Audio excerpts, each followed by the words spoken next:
ఈరోజు నువ్వు ఎక్కడున్నావో అది నీ కంఫర్ట్ జోన్. కానీ నువ్వు ఎక్కడ ఉండాలనుకుంటున్నావో అది నీ డ్రీమ్ జోన్. మరి రెండిటి మధ్యలో ఉండేదేంటి?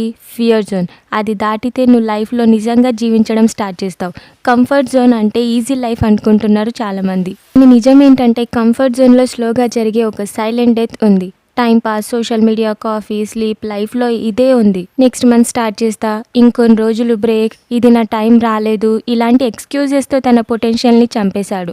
ఒకరోజు చూస్తాడు, తన స్నేహితుడు టాప్ కంపెనీలో జాబ్ చేశాడు. ఇంకో ఫ్రెండ్ బిజినెస్ స్టార్ట్ చేశాడు. అతని పేరెంట్స్ ఆలోచించడం స్టార్ట్ చేస్తారు. ఎవరైనా పెళ్లి చేస్తారా? ఫ్యూచర్ ఏంటి?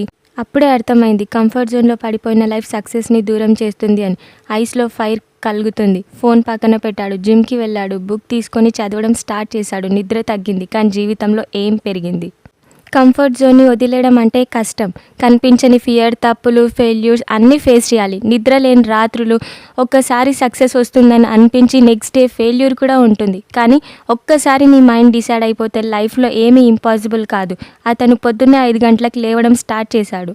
Daily reading, goals writing, meditation, self discipline ఈ విషయాలపైన వర్క్ చేయడంతో స్లోగా తన మైండ్ స్ట్రాంగ్ అవ్వడం స్టార్ట్ అయింది. 2 ఇయర్స్ తర్వాత తన లైఫ్ కంప్లీట్లీ మారిపోయింది. ఇప్పుడు తన స్టోరీస్ అదర్స్ని ఇన్స్పైర్ చేస్తుంది.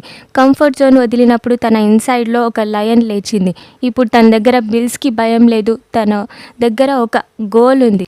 నువ్వు కూడా అలాగే కంఫర్ట్ జోన్లో పడుకొని టైం పాస్, ఎక్స్క్యూజెస్తో లైఫ్ వేస్ట్ చేయకండి. నువ్వు డిజర్వ్ చేస్తున్న జీవితం కంఫర్ట్ జోన్ బయట ఉంది. సో కంఫర్ట్ జోన్ని వదిలి కమిట్మెంట్తో ముందుకు వెళ్ళండి. ఈ రోజు నుండి మీ ట్రాన్స్ఫర్మేషన్ స్టార్ట్ చేయండి. మరిన్ని వీడియోస్ కోసం మన ఛానల్ని సబ్స్క్రైబ్ చేసుకోండి.